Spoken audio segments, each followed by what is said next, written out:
Good morning, everybody. Hope you're doing fantastically well. It is Connor here, and we are back with the Rumour Mill. Yes, we are, obviously, as the month progresses, the calibre of the Rumour Mill gets better.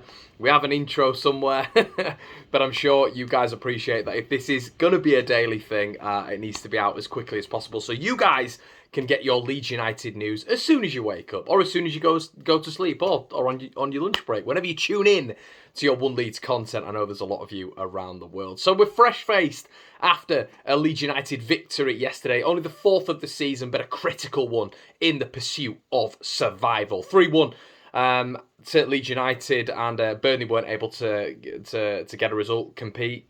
I guess you should say compete. Maybe I'm getting a little bit carried away there.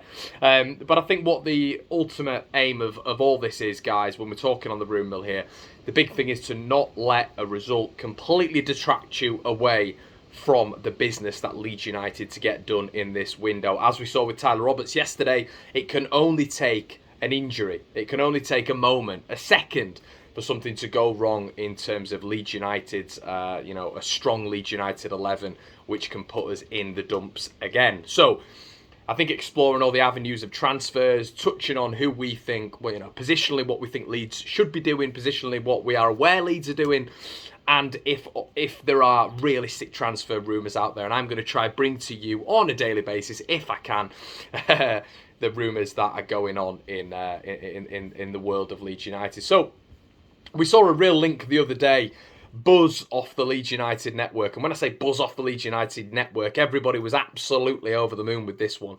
Yes, guys, it is a central defensive midfielder. Now, what did we speak on the transfer link video the other day? It was about Leeds maybe bringing in Singare at PSV Eindhoven, a superb defensive midfielder, an absolute magician at what he does, 24 years of age, but when you look at it, his valuation might be 10.5 million-esque on transfer markets, but realistically, how much would he actually cost Leeds United?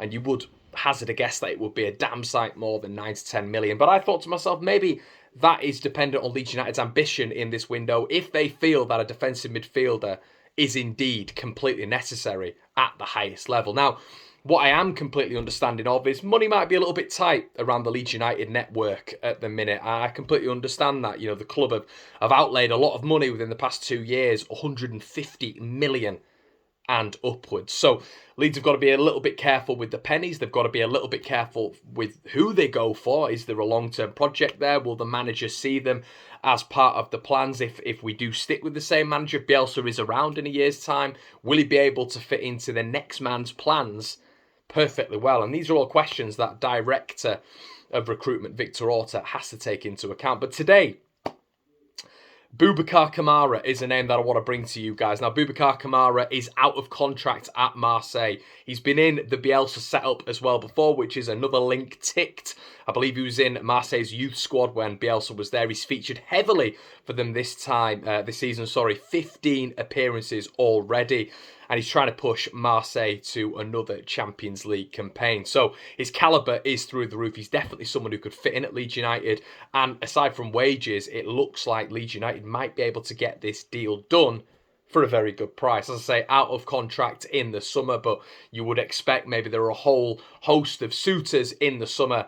The January window, could Leeds United get that one done for a very, very cut price, what this guy really is worth? A very highly renowned player, and as I said, this is there's a lot of good Leeds reaction online for this, and we talk about Kalvin Phillips and just that person who can come in and replace Kalvin Phillips when he's out and do a good job. And as I've said before, Leeds United playing with a double pivot before for me in football games, and Marcelo Bielsa has deployed a 4-2-3-1 before, coincidentally, at Marseille. So would he ever do that when the linchpin, I should say, Kalvin Phillips is there and maybe a Boubacar Kamara next to him? Adam Forshaw obviously playing very, very well at this minute, but isn't it fantastic to see, or wouldn't it be fantastic to see three really combative sort of sixes going at it, which I think Forshaw, Boubacar Kamara and Kalvin Phillips would be. I think Forshaw's naturally a little bit further up in terms of positionally, whereas Kamara and Phillips are very, very much like for likes. That's a fascinating one on the Rumour Mill today. Todd Cantwell, we've spoken about him for 2 years, haven't we?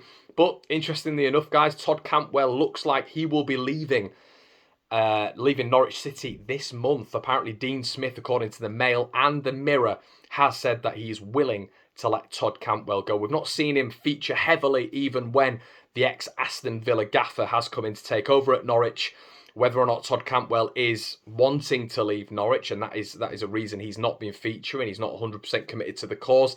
Would that bring in attitude problems? We've spoken about Todd Cantwell before. We know his capabilities in the Premier League. Last time Norwich were in, when Cantwell featured heavily, he was absolutely fantastic. But the caveat here with Todd Cantwell is his career needs to start moving again. It's no good in being on the bench in the Premier League. He needs to be performing in the Premier League. So where could he go? Well, Aston Villa and Leeds United are the bookies' favourites. Now, Leeds United, we're all after a technical midfielder, someone who has done it in the Premier League before and someone who has some serious calibre. All of those three facets do fit into Todd Cantwell's character and makeup in the footballing world. So it will be fascinating to see whether or not Leeds United would do something like that.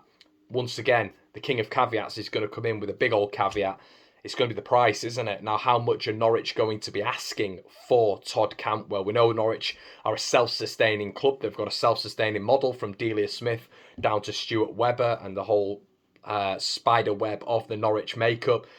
So to fund their transfer window, if they're going to have one, some of the big hitters do need to move on, and they have got a big hitter on the bench. So for me, when I've been looking a little bit, looking around and seeing what the valuation of this kid would be, you'd be surprised if Norwich didn't ask for anything less than 35 million for this guy. Now, would Leeds United do something like that? No. I think this harked back to when Leeds United were interested in Ben Rama, but didn't move because of the valuation, allegedly. Emi Buendia for similar reasons. Todd Cantwell, if it's 35 and above, he would probably look at maybe an Aston Villa in there. But it's definitely a big month for Todd Cantwell. I think he does 100% need to move for his career. I think he's got the character to fit into this Leeds United side. I think he's a hard-working young boy who's got a lot to learn. But do I think this valuation is going to be a little bit too much for Leeds United? I certainly do. A left-back. We saw Junior Firpo have his best game in a Leeds United shirt yesterday. But as I said at the start, guys, we're always an injury away due to Leeds United squad depth. So there always has to be a contingency plan. We saw in the last game as well, obviously, that Junior Firpo was out. Stuart Dallas had to go to left-back, square pegs round holes. Leeds had to then move around the midfield. We don't want that. We want a left-back who can fit in, ideally a young left-back who's willing to learn, who's got good pedigree, who's got good calibre, who's coming into a system which is going to enable this youngster to thrive. Now, there is several newspapers who have been printing very similar things over the weekend. We've had the Mail, who are probably the most prevalent of the newspapers, stating that Leeds United are in the hunt to sign young Rangers left-back James Maxwell. A player I've not heard of before, a player who you've not heard of before, undoubtedly, unless you're Scottish or you follow Ayr United, which is where he's been on loan this season. Now, the premise of this would be that he obviously joins the under-23 setup with him being 20 years of age. He won't be thrown into the first team setup straight away, but with Leeds' lack of depth, maybe he would be. Maybe he'd be thrown onto the bench, and that's actually, realistically, when you look at it, that's what you'd hope for. So he's currently on loan at Scottish Championship side Ayr United, and while he's been a left-back by trade, on the article it definitely says that he's been deployed as a left and right-sided winger during his temporary stint. In his 19 appearances in all competitions for Ayr, Maxwell has scored twice and assisted 3 goals, which obviously shows that he's very attack-minded as well as very versatile and very defensively aware as well. So you're looking at this one and you're thinking to yourself, potentially it's going to be good valuation. He's got so much room, so many years to develop as well. And there are quite a few outlets reporting it as well. We saw Leo Kjelder come from the Scottish League down to Leeds United as well. So maybe that's like quite a nice causal link for young players in the Scottish division to look at as well. So obviously it's going to depend as well on what Rangers want to do with the Scotland under-19 international as well. Apparently Dunfermline manager John Hughes has also confirmed his interest in loaning the youngster. But Leeds United would obviously want to sign him. So if Dunfermline looking to loan, Leeds would be looking to sign, which is obviously going to be all down to Rangers, because if they want to keep hold of him, they're going to loan him out and they're going to see if his development does progress. But if Leeds United are looking for a transfer deal, maybe Rangers could accept it and Leeds could get a sort of secondary backup left back. So that's going to be it, guys, for the first edition of the Rumour Mill of the season. I hope you've done. I hope you've enjoyed this. I hope you've had a good start to your Monday. Obviously, with Leeds United winning yesterday.